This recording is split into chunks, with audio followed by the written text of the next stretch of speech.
Have you ever seen a potted plant that was root bound? What's happening with the roots? They're turning in on themselves and choking themselves off, yes? What happens the moment you take that potted plant and you put it into a larger pot, or better yet, dig a bigger hole and put it in the ground? What happens? The roots then begin to push out again, and that life force surges through that tree because it's found its purpose again. Folks, some of us need to be repotted. When you redefine yourself as a spiritual being and you really understand you're here on purpose, you matter. You matter. And when you live from that place, you bring that awareness into life, and it becomes that which is how you express yourself. You know, the gift that you've been given is so precious. There's not one of us in this room that would take any dollar amount for the life, the gift of life that's been given to us. It's invaluable. What shall you do with it? How conscious will you be?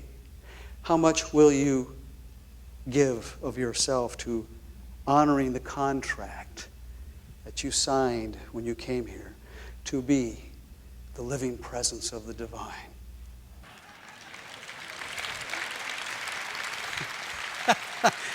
It is awesomely the truth.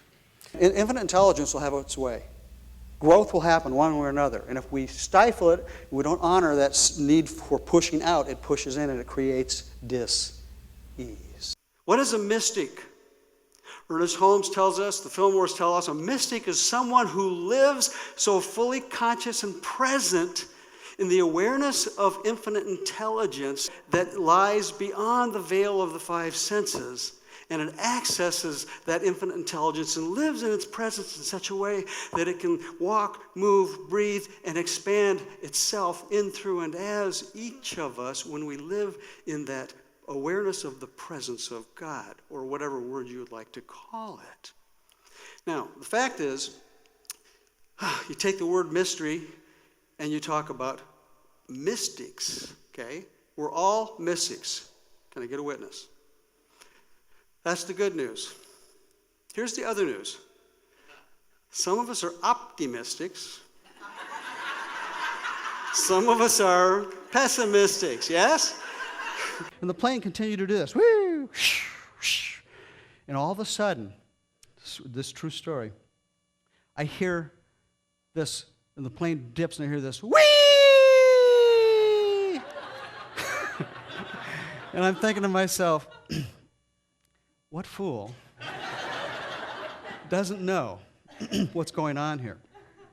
Plane dips again. Whee! And sure enough, I look up about 4 aisles on the left-hand side. There's a young woman holding a toddler in her arms. And every time the plane would do this violent dip or drop or rise, this little boy would go, whee! Just throwing his hands up in the air. Like, do that with me. Come on. Whee! Come on, one more time. Now feel it. Whee! Where are you right now?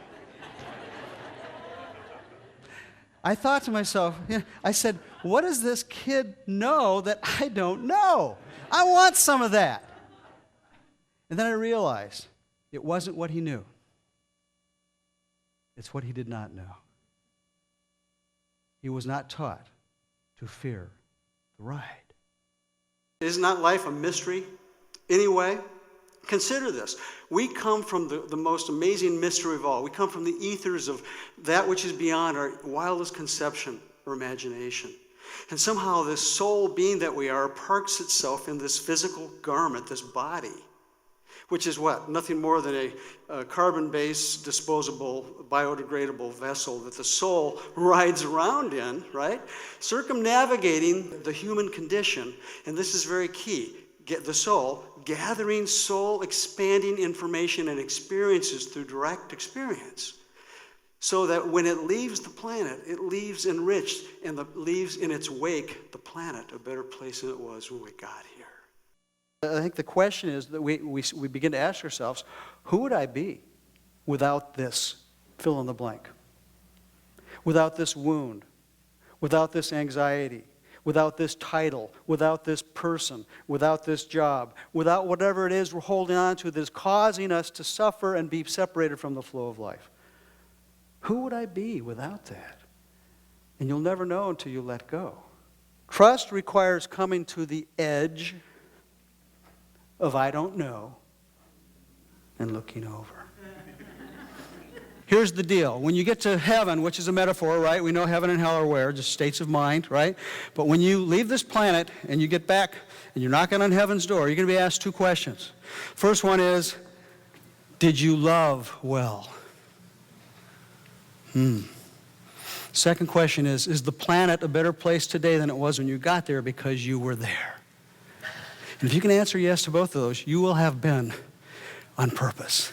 The present moment is where you fulfill your purpose. You cannot fulfill your purpose tomorrow, because you may not be here tomorrow. You can't fulfill it yesterday because that's dead and gone.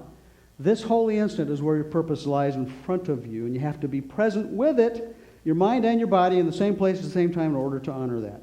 My favorite French mystic, philosopher, teacher, Guillaume Apollinaire, he wrote, "Come to the edge," he said. They said, "No, we're afraid."